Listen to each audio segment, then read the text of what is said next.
Hello student, welcome to Vijay Shri physics. Student, पिछले class में हम लोगों ने डिस्पर्सन के बारे में पढ़ा था कि किस प्रकार व्हाइट लाइट जो है या कंपोजिट लाइट किसी प्रिज्म से गुजरने के बाद डिस्पर्स हो जाता है, अर्थात अपने कंपोनेंट में विभक्त हो जाता है, बट जाता है।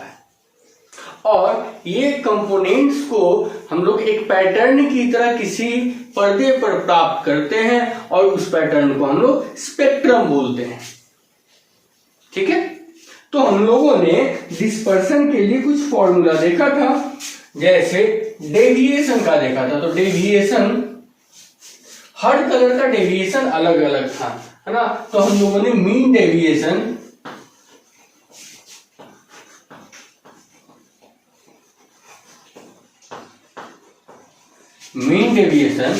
के लिए delta is equal to delta V plus delta R by 2 देखा था। ठीक है, उसके बाद हम लोगों ने एंगुलर डिस्पर्सन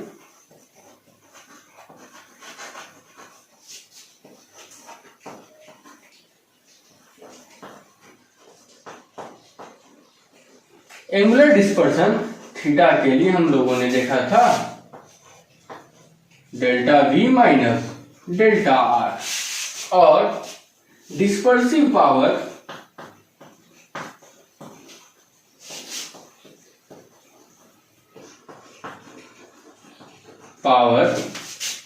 ओमेगा के लिए हम लोगों ने देखा था कि D V minus delta R बटा डेल्टा। ये जो डेल्टा था ये मीन डेविएशन था, येलो कलर का, है ना। तो ये हम लोगों ने अपने पिछले लेक्चर में देखा था। स्टूडेंट, अगर डिस्पर्सिव पावर की बात करें तो डिस्पर्सिव पावर प्रिज्म के एंगल से इंडिपेंडेंट होता है। वो पूरी तरह से किस प्रकार का मटेरियल यूज किया जा रहा है, अर्थात उसका रिफ्रैक्टिव इंडेक्स क्या है, उस पर निर्भर करता है ना। तो डिस्पर्सिव पावर किसी भी प्रिज्म का उसके मटेरियल पे डिपेंड करता है। तो इसको लिख लेते हैं हम लोग।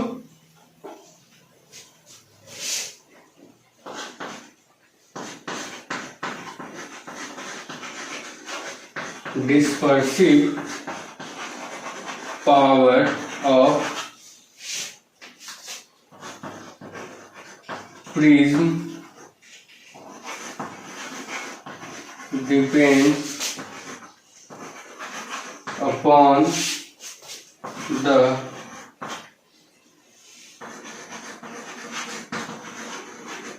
material of prism। ठीक है,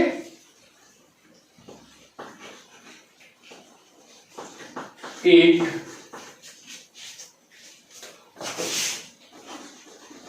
does not depends upon the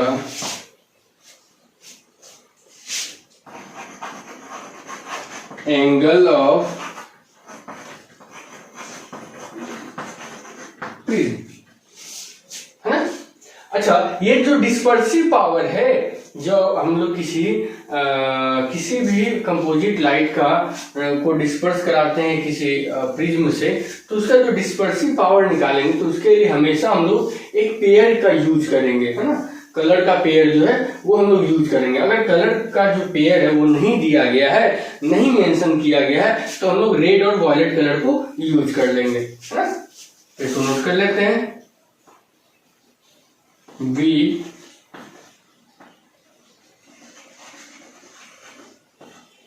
always take a pair of color to find the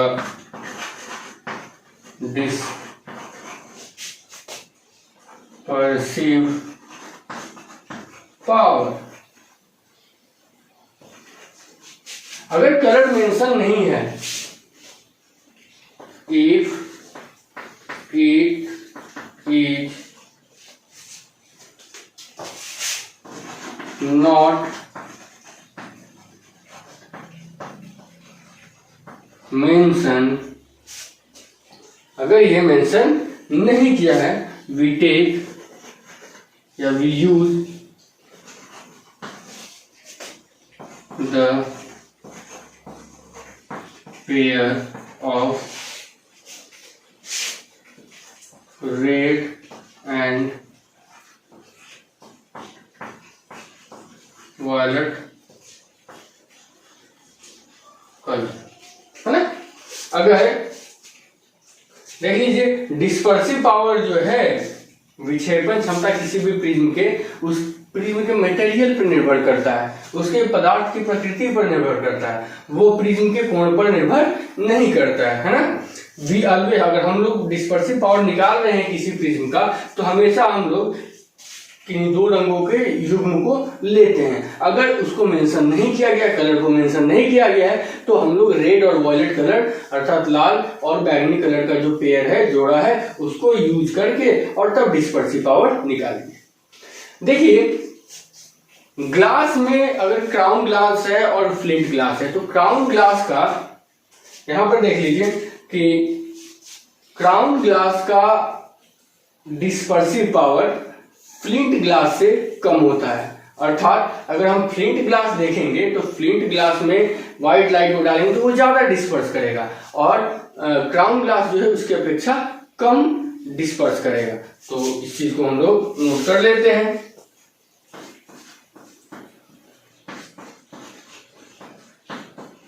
dispersive power of flint glass is more than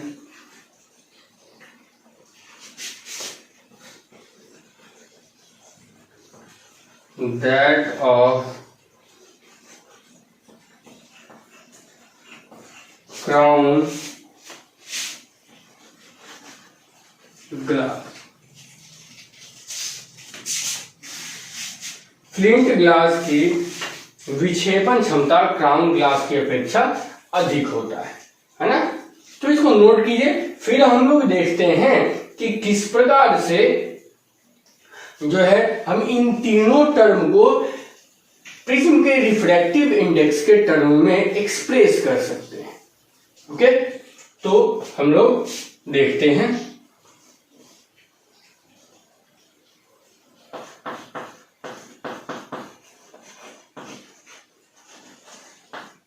Expression of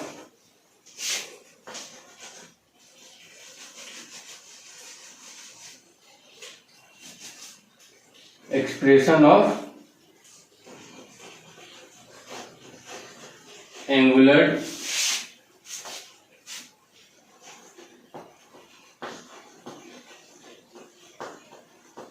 dispersion and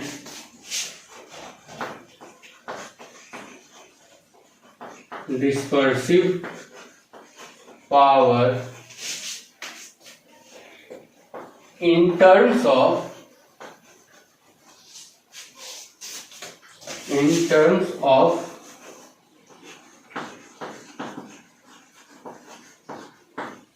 refractive index. ठीक है, हम लोग angular dispersion और dispersive power को refractive index के term में express करते हैं। तो जब भी हम लोग रिफ्रैक्टिव इंडेक्स के टर्म में इन फिजिकल क्वांटिटीज को हम लोग एक्सप्रेस करेंगे, तो इसके लिए हम एक जो है एजम्पशन यूज करते हैं कि जो प्रिज्म होगा वो निश्चित रूप से थिन प्रिज्म होना चाहिए, है ना। पतले प्रिज्म में इस फॉर्मूले को हम लोग डिराइव करेंगे। तो पतले प्रिज्म में क्योंकि पतले प्रिज्म में डेविएशन का फॉर्मूला निकालना आसान होता है, वहां पे डिफ्रैक्टिव इंडेक्स से डायरेक्ट रिलेट हम लोग कर सकते हैं, है ना। तो पतले प्रिज्म के लिए डेविएशन का formula delta is equal to mu minus 1 into A होता है, जहां पे म्यू उस प्रिज्म का रिफ्रैक्टिव इंडेक्स और ए उस प्रिज्म का प्रिज्म एंगल होता है। तो अगर हम बात करें सबसे पहले कि मीन डेविएशन का, तो मीन डेविएशन हमारा येलो कलर का होता है ना। तो येलो कलर के रिफ्रैक्टिव इंडेक्स को हम म्यू ही रहने देते हैं। ओके, तो मीन डेविएशन जो है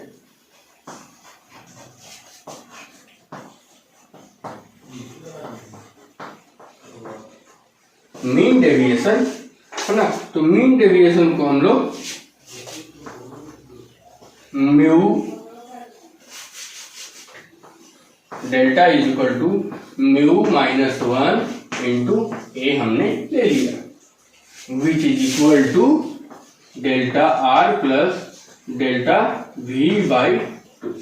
ओके, अब जो है हम लोग देखते हैं एंगुलर डिस्पर्सन।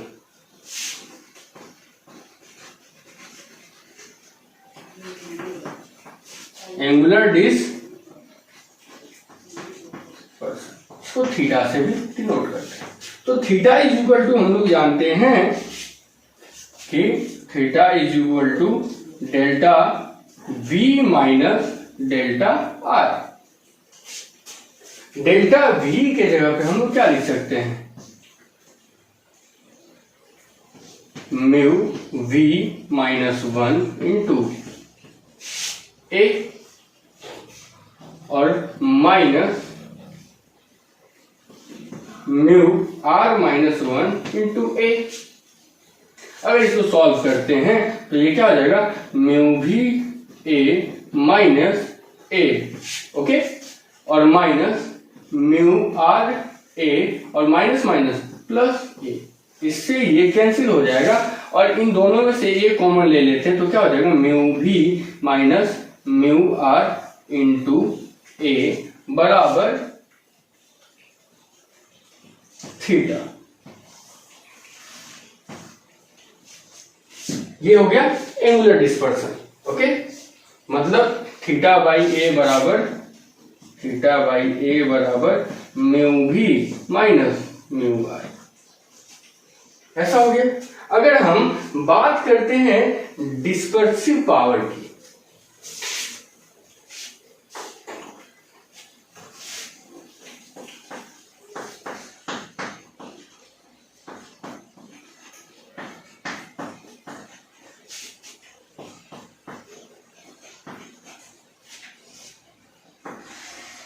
तो डिस्पर्सिव पावर हमारा क्या होता था, डिस्पर्सिव पावर होता था एंगुलर डिस्पर्सन बटा मीन डेविएशन, है ना। एंगुलर डिस्पर्सन क्या हो जाएगा भाई, it is equal to theta by omega बराबर थीटा बाई डेल्टा। तो ओमेगा बराबर थीटा का वैल्यू कितना है, mu we minus mu are into ए बटा डेल्टा का वैल्यू कितना है, म्यू माइनस 1 इंटू ए। कर दिए, तो omega is equal to mu we minus mu R बटा म्यू माइनस 1। और इसको हम लोग ऐसे भी लिख सकते हैं, और mu we minus mu r बराबर omega into mu minus 1।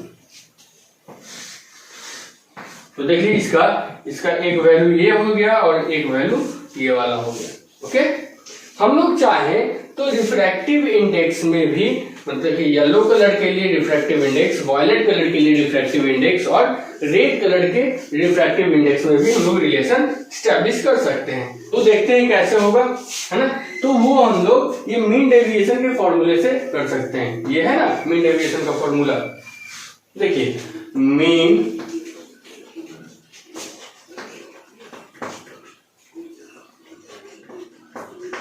Mean deviation जो होता है डेल्टा इज इक्वल टू क्या है, delta R plus delta V by 2।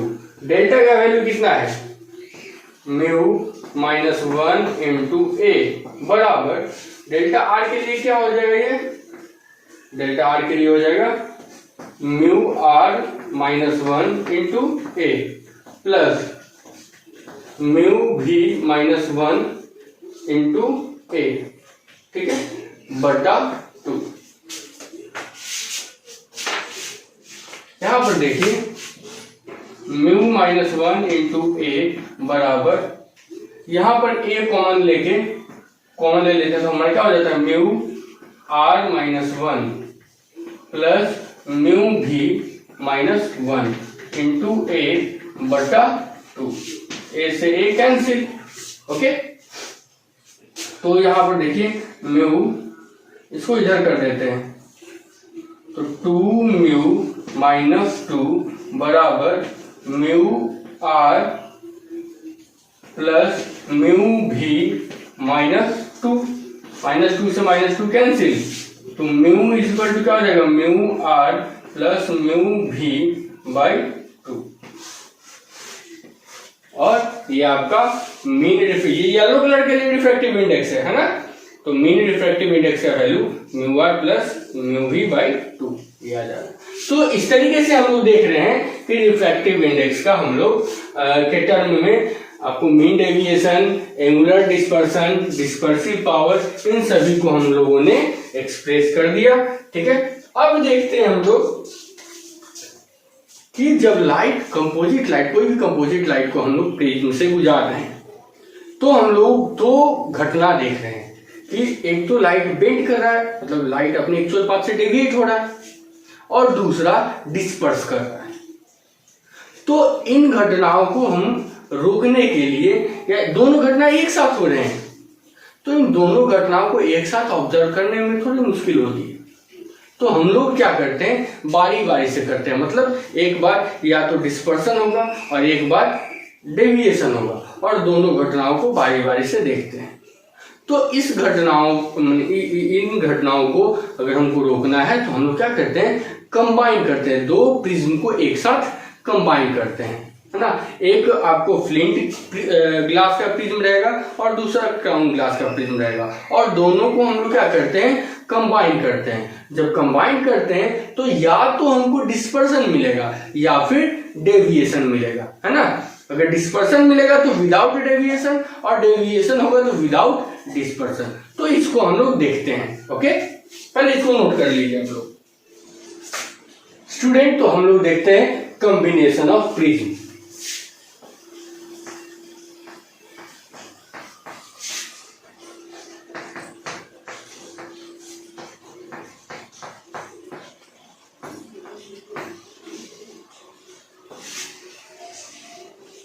Combination of prism, prism को हम लोग क्या करते हैं कंबाइन करते हैं।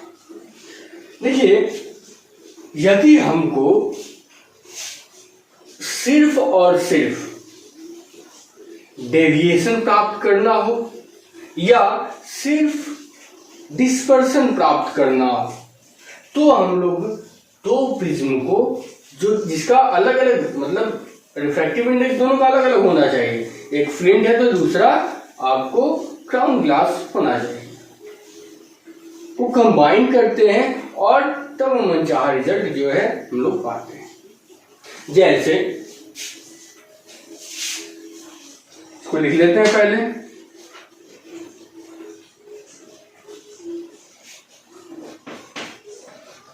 If we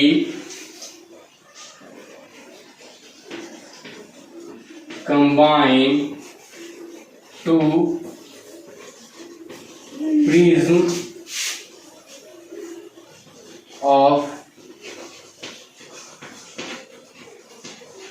different material, then we can get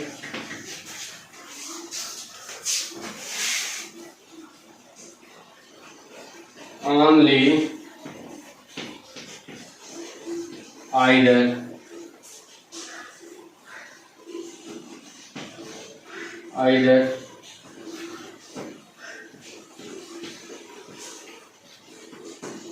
dispersion और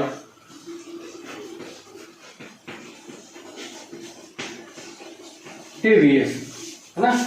जब दो प्रिज्म जो कि अलग अलग मटेरियल के बने हैं को एक साथ कंबाइन करते हैं तो हम सिर्फ या तो डिस्पर्सन मतलब विक्षेपण प्राप्त कर सकते हैं या विचलन प्राप्त कर सकते हैं। देखिए कैसे कैसे। ये हमने क्राउन ग्लास यूज किया और फिर हमने यहां पर फ्लिंट ग्लास यूज किया, ठीक है। यहां पर एक वाइट रे इंसिडेंट हुआ, है ना। तो वाइट रे इंसिडेंट हुआ तो ये हो गया आपका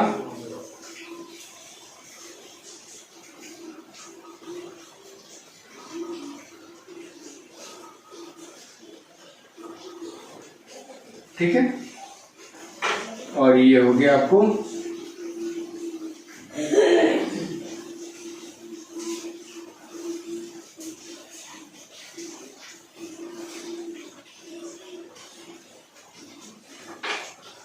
रेड कलर का डेविएशन थोड़ा कम होगा।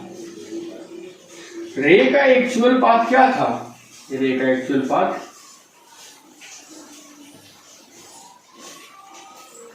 ये, है ना। तो रेड कलर ऐसे गया जो कि लास्ट में इससे कट सकता है, लेकिन अगर हम येलो कलर देखेंगे जो इसका मीन डेविएशन होगा, मीन डेविएशन वो बिल्कुल इसके पैरेलल जाएगा, है ना। तो यहां पर डेविएशन आपको जीरो हो जाता है। ये क्या है? नो डेविएशन है, डिस्पर्सन विदाउट डेविएशन। ये केस क्या हो जाएगा? ये केस कहलाएगा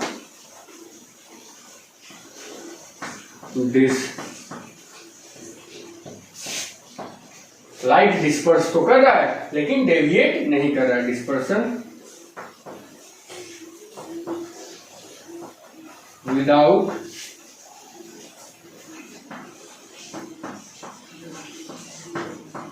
डेविएशन, और इसको हम लोग दूसरे नाम से भी बुलाते हैं। उस नेम को बोलते हैं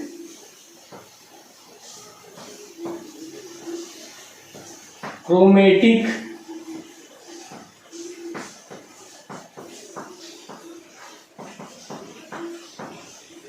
कॉम्बिनेशन, ओके। और दूसरा केस इसमें, यहां पे हम लोग सिर्फ डिस्पर्सन प्राप्त कर रहे हैं, डेविएशन नहीं हो रहा है। देख लीजिए जो एक्चुअल है और जो इमर्जेंट है, ये हम मीन वैल्यू की बात करेंगे, ठीक है। सब रे का अलग अलग है तो हम लोग क्या करेंगे, एक mean value ray of light का यूज करेंगे। तो रे ऑफ लाइट के लिए हम लोग मीन वैल्यू यूज करेंगे। तो मीन वैल्यू जो है वो इस एक्चुअल पाथ के पैरेलल है, मतलब कि इनके इसके और इसके बीच का एंगल 0 डिग्री है। तो ये अपने पाथ से विचलित नहीं हुआ है, ओके। अगर हम बात करते हैं डेविएशन विदाउट डिस्पर्सन का, तो देखिए उसके लिए भी हमने क्या किया, दो प्रिज्म लिया,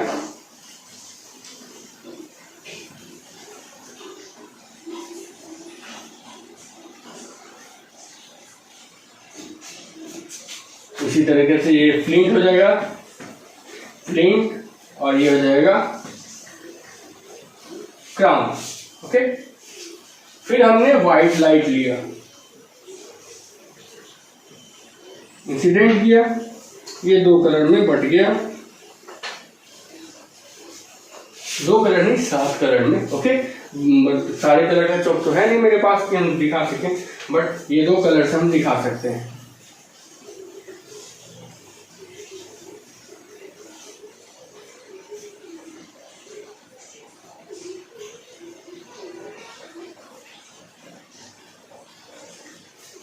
और उसके बाद इसका एक्चुअल पाथ जो था वो ऐसे था।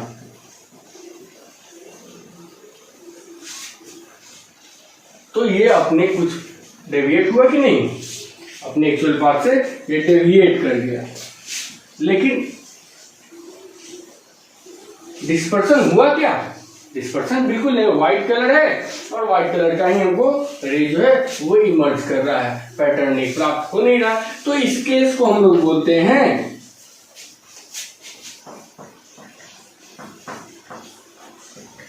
डेविएशन विदाउट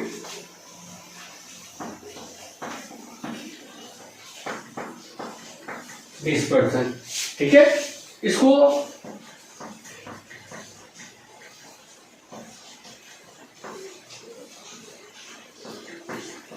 एक्रोमेटिक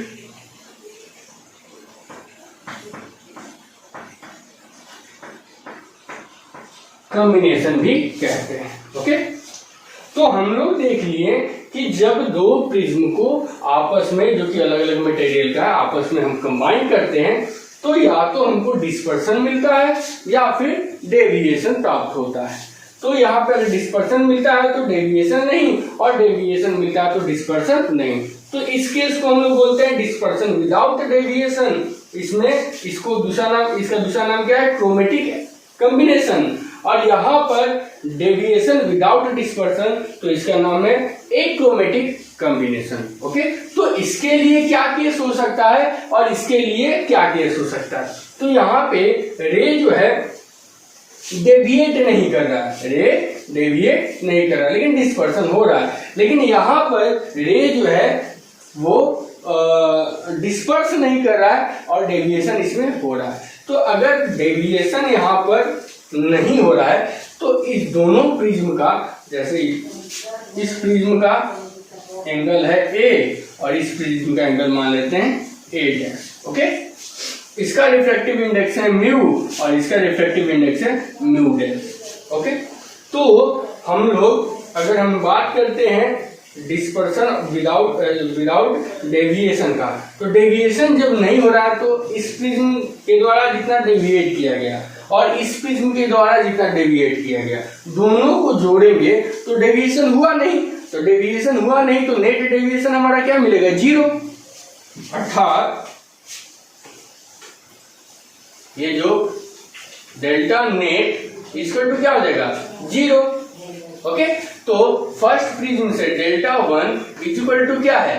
डेल्टा 1 अगर हम लोग निकालते हैं तो ये हो जाएगा म्यू माइनस 1 इंटू ए और delta 2 is equal to mu dash minus 1 into A dash. Okay, तो इन दोनों को सम करेंगे, इन दोनों का सम क्या हो जाएगा? Delta net is equal to delta 1 plus delta 2 बराबर 0।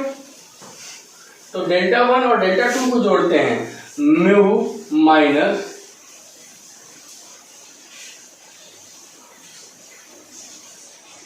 तो ऐसे कर देते हैं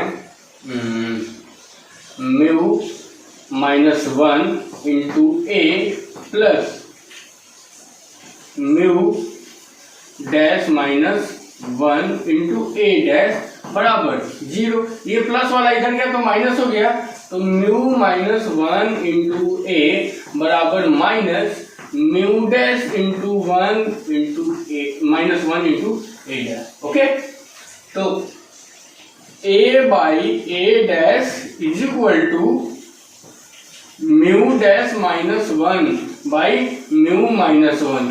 दिस इज द केस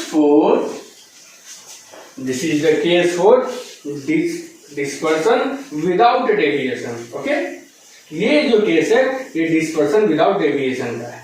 उसी तरीके से अगर हम बात करते हैं डेविएशन विदाउट डिस्पर्सन का, तो यहाँ पे डिस्पर्सन 0 है। ओके, यहाँ पे डिस्पर्सन 0 है तो नेट डिस्पर्सन आपका theta net is equal to 0 हो जाएगा और theta net is equal to क्या हो जाएगा? Theta 1 plus theta 2। मतलब थीटा 1 क्या है? इसके द्वारा जितना, ये हो गया आपका ए और इसका हो गया ए डैश, इसका हो गया म्यू और इसका म्यू डैश। इसके द्वारा जितना डिस्पर्स किया गया और इसके द्वारा जितना डिस्पर्स किया गया, तो theta one is equal to क्या हो जाएगा, म्यू भी minus mu are into a. उसी तरीके से theta two is equal to क्या हो जाएगा, mu dash v minus mu dash are into A dash. दोनों को जोड़ते हैं तो हम लोगों को 0 आना चाहिए। दोनों को जोड़िए, म्यू भी minus mu are into A plus mu dash भी minus mu dash are into ए बराबर 0। इसको इधर लेके जाते हैं तो म्यू भी माइनस म्यू आर इंटू ए बराबर माइनस म्यू डैश भी minus mu dash are into A. अब क्या करते, ए डैश है, ये डैश है। अब इसको इधर ले जाते हैं और इसको इधर लेके जाते हैं तो A by A dash is equal to, यहां पर देखिए यहाँ पे माइनस रहेगा, उसी तरह यहां पर भी माइनस म्यू, इसको इधर लेके आए म्यू डैश भी माइनस म्यू डैश आर बटा म्यू भी minus mu r. This is the case for deviation without dispersion, और ये केस जो है डिस्पर्सन विदाउट डेविएशन। इसको नोट कीजिए। फिर दोनों केस में हम लोग देखेंगे कि इस केस में लाइट डिस्पर्स कितना करता है और इस केस में लाइट डेविएट कितना करता है। ओके, तो इसको नोट कीजिए।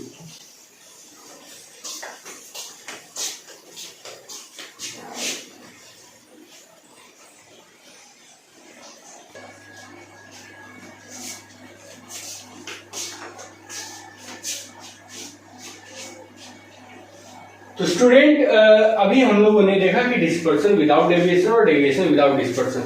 तो डिस्पर्सन विदाउट डेविएशन के केस में हम लोगों ने देखा था कि लाइट जो है डेविएट नहीं कर रहा है और डिस्पर्सन लेकिन हो रहा है। तो उस केस में हम लोगों ने ए डैश बाई ए का फॉर्मूला पाया था, mu minus 1 into mu dash minus 1, ऐसा पाया था।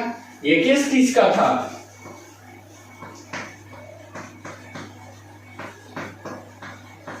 डिस्पर्सन विदाउट डेविएशन का, ठीक है। और डेविएशन विदाउट डिस्पर्सन में हम लोगों ने पाया था A dash by A is equal to mu भी माइनस म्यू आर बटा म्यू डैश भी माइनस म्यू आर। दोनों में साइन क्या था, निगेटिव था। दोनों में साइन क्या था, हमारा निगेटिव था। ये था आपका क्या केस, डेविएशन विदाउट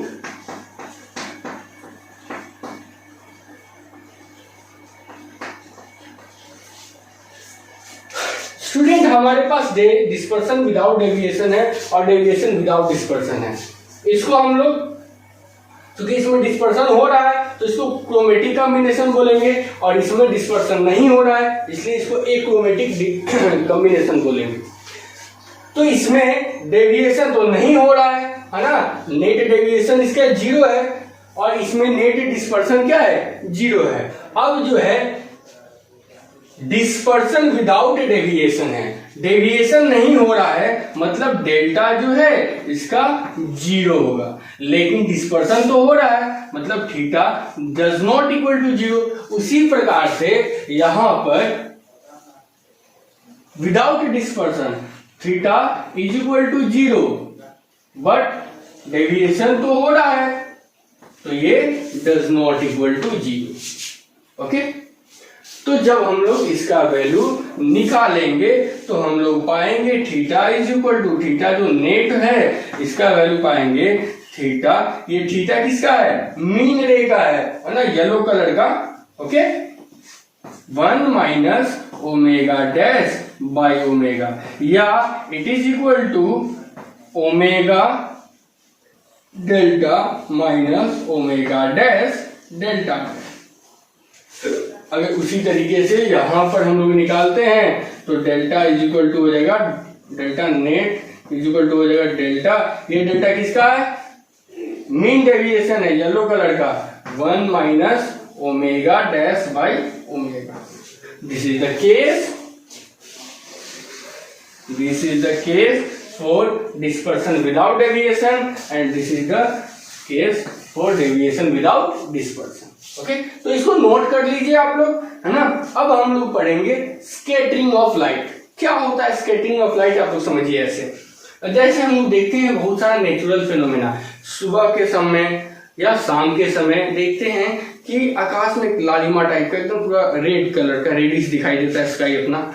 उसके बाद दिन में अगर देखते हैं तो स्काई ब्लू कलर का दिखाई देता है, ठीक है। या जो डेंजर सिग्नल होता है तो डेंजर सिग्नल के लिए हम लोग रेड कलर का ही यूज क्यों करते हैं, है ना।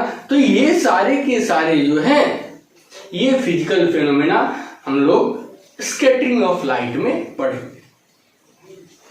स्टूडेंट, अब हम लोग पढ़ते हैं स्कैटरिंग ऑफ लाइट। ओके,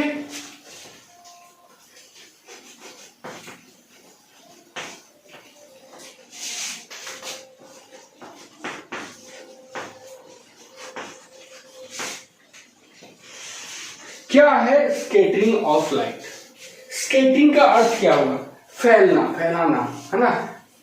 तो मतलब ये क्या, किस तरह का फिनोमेना है? जब सनलाइट, सन से जब लाइट निकलता है या फिर कहीं से भी कोई लाइट आता है, तो जिस भी मीडियम में वो लाइट ट्रेवल करता है उस मीडियम के जो मॉलिक्यूल्स होते हैं, जैसे हम लोग एटमॉस्फेयर में एयर मॉलिक्यूल्स हैं, वो क्या करते हैं? सनलाइट को एब्जॉर्ब कर लेते हैं और एब्जॉर्ब करने के बाद री इमिट करते हैं। और ये लेकिन किसी पर्टिकुलर डायरेक्शन में इमिट नहीं करते हैं, है ना। जैसे ये रे आया, ये रे आया और यहां पर एक पार्टिकल है, ठीक है, इसने इसको एब्जॉर्ब कर दिया और एब्जॉर्ब करने के बाद इसको अब चारों तरफ फिर से इमिट कर दिया ना, री इमिट कर दिया। और ये री इमिशन की जो घटना है यही जो है वो आपका स्कैटरिंग ऑफ लाइट कहलाता है। मतलब जो भी लाइट हमारे एटमॉस्फेयर में आ रहा है उसको किसी उस मीडियम के पार्टिकल्स के द्वारा, उस मीडियम के मॉलिक्यूल्स के द्वारा एब्जॉर्ब कर लेना और फिर से उसको क्या कर देना? डिस्ट्रीब्यूट, चारों तरफ, है ना, चारों तरफ डिस्ट्रीब्यूट कर देना, चारों तरफ इमिट कर देना, है ना। फिर से जो है इमिट कर देने की जो प्रक्रिया है उसको हम लोग बोलते हैं स्कैटरिंग ऑफ लाइट। ओके, तो इसको नोट कर लेते हैं हम लोग।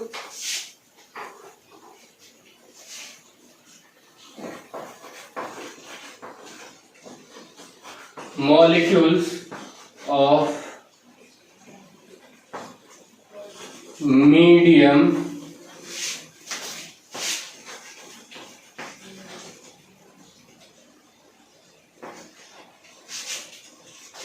absorb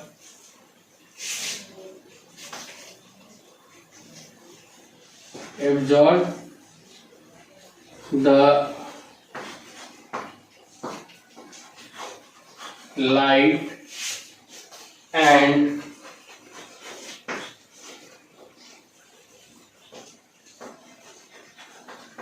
re-emit in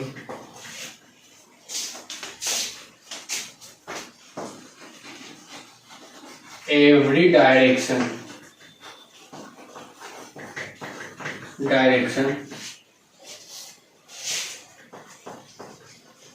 this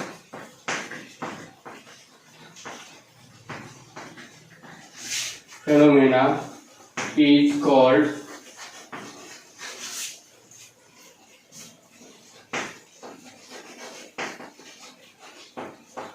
scattering of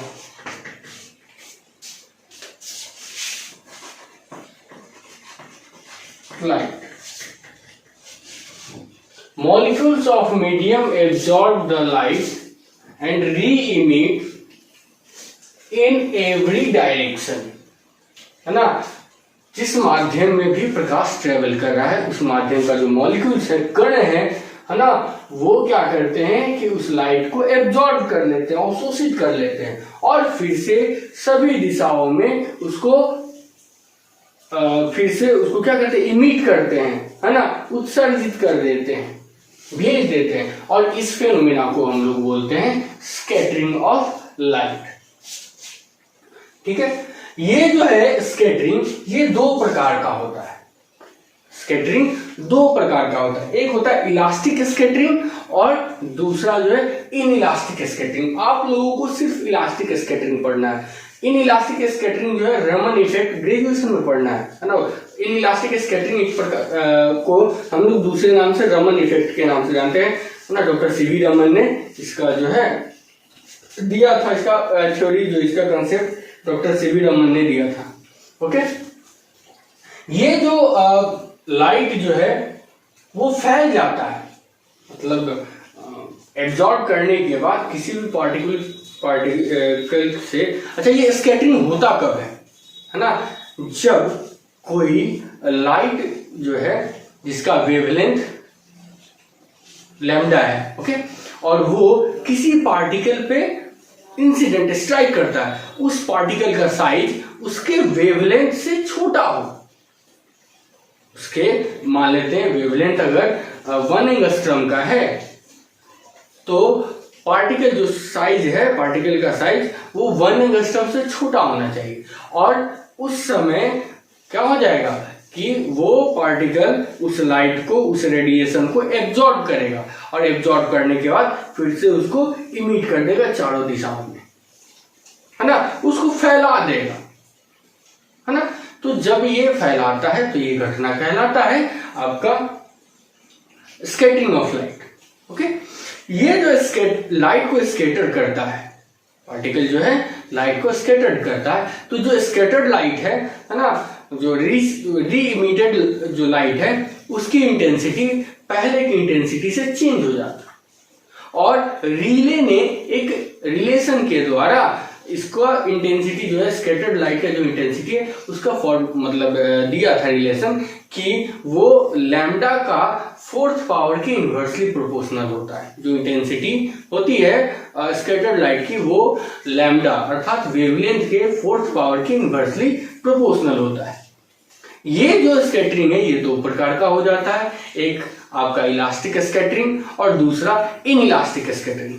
elastic scattering में लाइट जब टकराता है किसी पार्टिकल से जो इसका साइज उसके वेवलेंथ से छोटा है तो स्कैटर्ड होता है, लेकिन स्कैटर्ड होने के दौरान उसके वेवलेंथ में कोई चेंजिंग नहीं आता है। लेकिन दूसरा जो है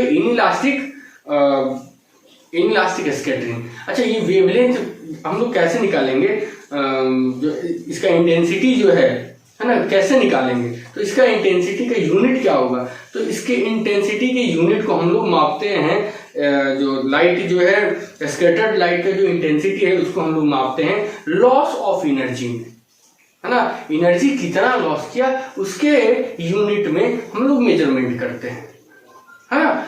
तो अगर लाइट स्कैटरिंग के बाद उसकी जो वेवलेंथ है वो चेंज नहीं होता है तो वो स्कैटरिंग आपको इलास्टिक स्कैटरिंग कहलाएगा। लेकिन अगर उसका वेवलेंथ चेंज हो जाता है तो वो इनइलास्टिक स्कैटरिंग होता है। ओके, तो इसको हम लोग नोट कर लेते हैं। When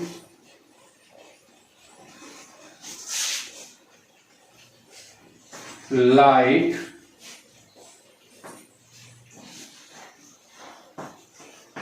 fall on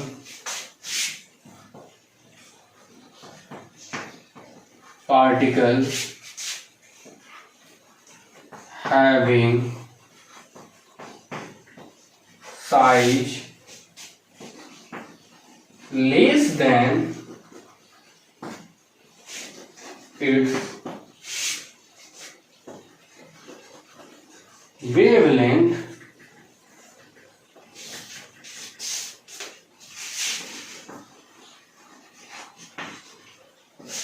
less than its wavelength, then the particle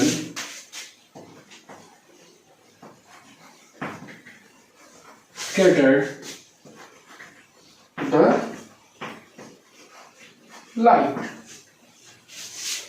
जब प्रकाश, है ना, किसी पार्टिकल जिसका साइज उसके वेवलेंथ से छोटा है पर स्ट्राइक करता है, इंसिडेंट होता है, फॉल करता है, तो उस पार्टिकल के द्वारा उस लाइट को स्कैटर्ड कर दिया जाता है ना, उसका स्कैटरिंग कर दिया जाता है।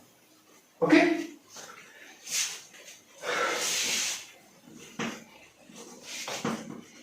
The intensity of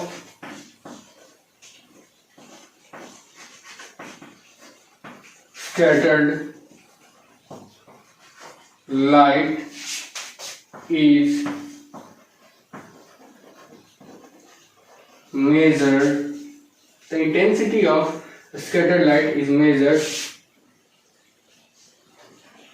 in the form of loss in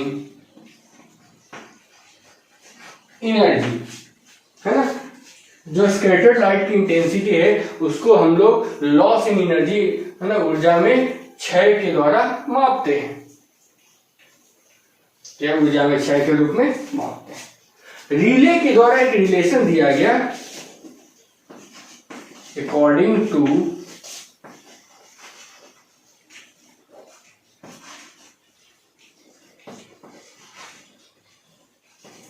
relay, जो इंटेंसिटी है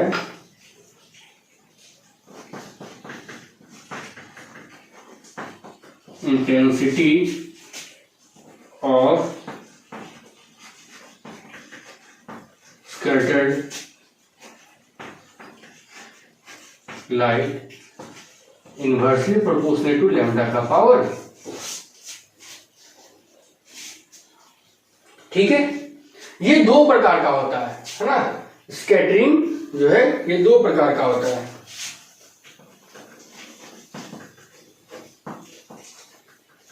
स्कैटरिंग दो प्रकार का होता है, एक जो है आपका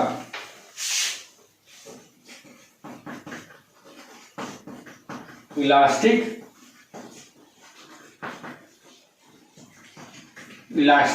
स्कैटरिंग, और दूसरा हो जाता है इनइलास्टिक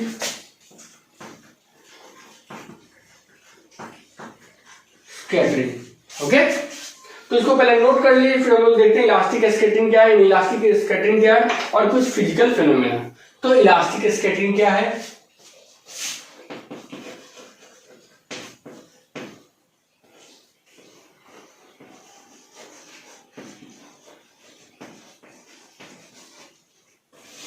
इलास्टिक स्कैटरिंग है कि यदि स्कैटरिंग के दौरान लाइट जब स्कैटर्ड होता है तो उसका एक्चुअल वेवलेंथ यदि चेंज नहीं करता है तो उस प्रकार का स्कैटरिंग जो है वो इलास्टिक स्कैटरिंग कहलाता है।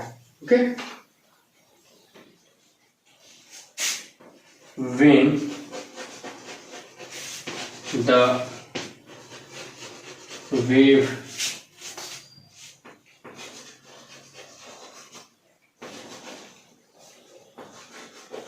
wavelength of light does not change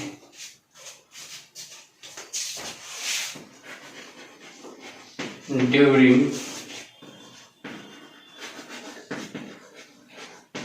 scattering, when the wavelength of light does not change during scattering, then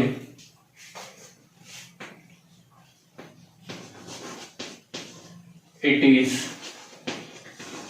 called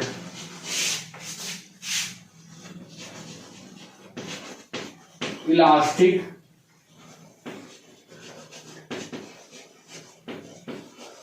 scattering, इसको हम लोग इलास्टिक स्कैटरिंग कहते हैं। ओके, इन इलास्टिक स्कैटरिंग क्या होता है?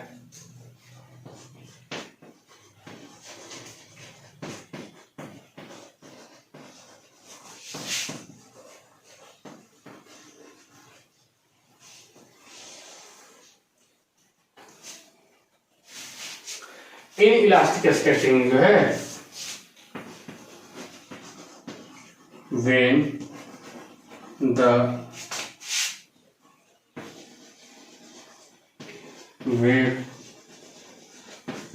wavelength of light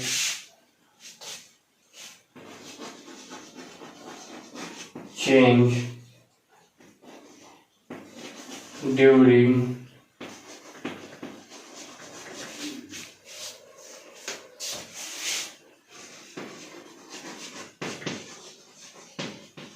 scattering, then it is called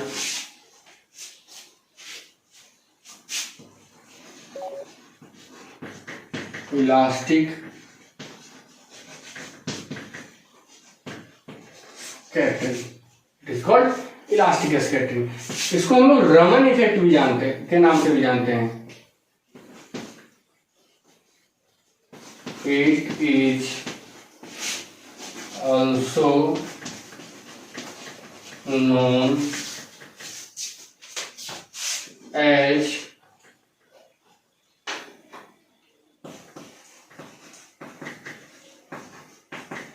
Raman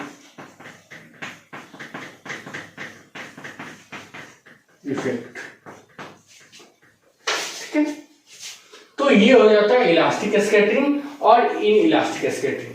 अगर हम कलर वाइज बात करें तो सबसे ज्यादा स्कैटरिंग ब्लू कलर का होता है, वायलेट कलर का। ओके, और सबसे कम स्कैटरिंग जो होता है वो रेड कलर का होता है। यही कारण है। अब देखिए, जैसे दिन का टाइम है, तो जिसका ज्यादा स्कैटरिंग होगा वो ज्यादा फैलेगा, ज्यादा दूर तक कैप्चर करेगा, और जिसका स्कैटरिंग कम होगा वो बहुत कम ही जगह कैरी करेगा।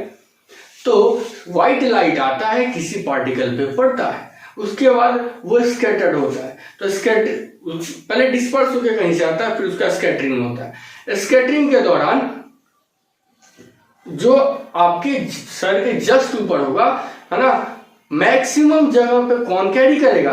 आपका वायलेट कलर, ब्लू कलर, ये कैरी करेगा। ओके, तो आपको आसमान जो है नीला दिखाई देगा, लेकिन जो कॉर्नर होगा वो कॉर्नर क्या हो जाएगा? वो रेड कलर का, जो कि अदर साइड के लिए शाम का टाइम होगा, है ना। यही कारण है कि शाम के टाइम में हमारे आंखों तक सिर्फ रेड कलर ही पहुंच पाता है, क्योंकि उस समय सन हमसे बहुत ही ज्यादा दूर। जैसे यहां पे देख लीजिए, ये अर्थ हुआ, ये हुआ होरिजन, सन यहां पर है, ठीक है, सन यहां पर है और हम यहां पर हैं, तो हमको ये जो है ये वाला ब्लू दिखाई देगा, ठीक है। बट शाम के टाइम पे जब ये यहाँ पर आ जाएगी, सन जब यहाँ पर है, तो ये तो ब्लू दिखाई देगा ही, क्योंकि मैक्सिमम जगह पे वायलेट और ब्लू जो है वो फैला हुआ रहेगा। लेकिन जैसे यहाँ पे रहेगा, ये हमसे बहुत ही अधिक दूरी पर है, तो यहाँ पर मतलब आपका स्कैटर्ड होने के कारण, प्रकाश के फैलने के कारण ब्लू कलर हमारे आंखों तक पहुंच ही नहीं सकता है। सिर्फ और सिर्फ रेड कलर ही हमारे आंखों तक पहुंच सकता है, क्योंकि उसकी स्कैटरिंग सबसे कम होती है। यही कारण है कि शाम के वक्त या सुबह के वक्त, क्योंकि उस समय पे सूर्य हमसे सबसे अधिक दूरी पर होता है, यही कारण है कि सुबह या शाम के वक्त आसमान लाल दिखाई देता है, और दिन के वक्त चूंकि सूर्य जो है हमसे काफी नजदीक होता है, इस कारण से हमें जो आसमान है वो नीला दिखाई देता है। और ये देखिए, ये जो है अगर एटमॉस्फेयर नहीं हो, हमारे सराउंडिंग में एटमॉस्फेयर के कारण ही ये सब दिखाई दे रहा है, ये सब घटना एटमॉस्फेयर के कारण ही हो रहा है। अगर एटमॉस्फेयर नहीं होता तो स्कैटरिंग नहीं होता, अगर स्कैटरिंग नहीं होता तो ये आसमान हमको काला दिखाई देता। अभी भी आप अगर अपने एटमॉस्फेयर पृथ्वी के सतह से 20 किलोमीटर के ऊपर जाते हैं, है ना, तो 20 किलोमीटर ऊपर जाने के बाद आप दिन में तारे देख सकते हैं, है ना, और आपको आसमान जो है वो काला ही दिखाई देगा। ओके, तो ये आप लोगों को अच्छी तरीके से समझ में आ गया होगा कि जो स्काई है वो रेड क्यों दिखाई दे रहा है, स्काई जो है वो ब्लू क्यों दिखाई दे रहा है, और स्काई कब ब्लैक दिखाई देगा। ठीक है, तो हम नोट कर लेते हैं, है ना।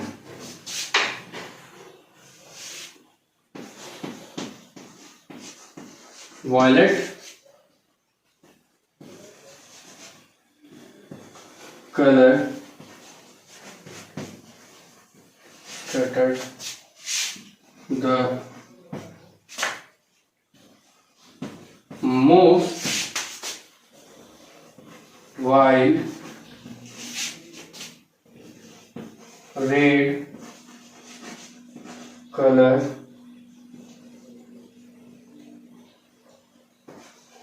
be the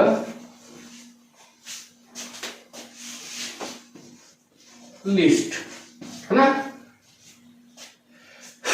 बैगनी रंग सबसे अधिक स्कैटर्ड होता है ना। स्कैटरिंग का होता है प्रकीर्णन, है ना, तो प्रकीर्णित होता है। बैगनी रंग जो है सबसे अधिक प्रकीर्णित होता है, जबकि लाल रंग सबसे कम। Okay,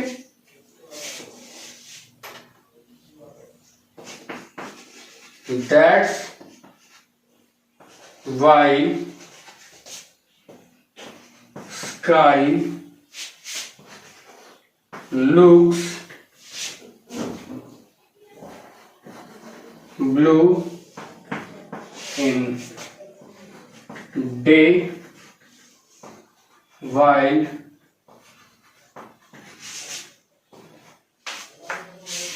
it looks reddish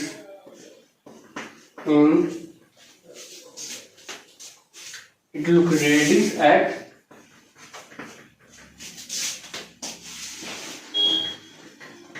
evening and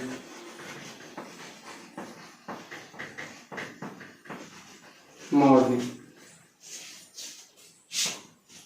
danger के टाइम में भी, डेंजर सिग्नल के लिए भी हम लोग रेड कलर का यूज करते हैं। क्यों?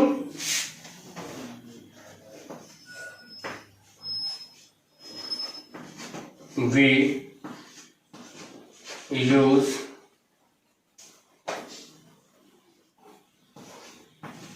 red color as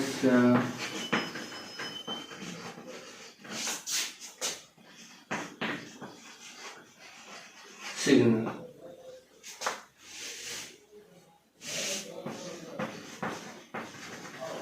Because red color travel long distance without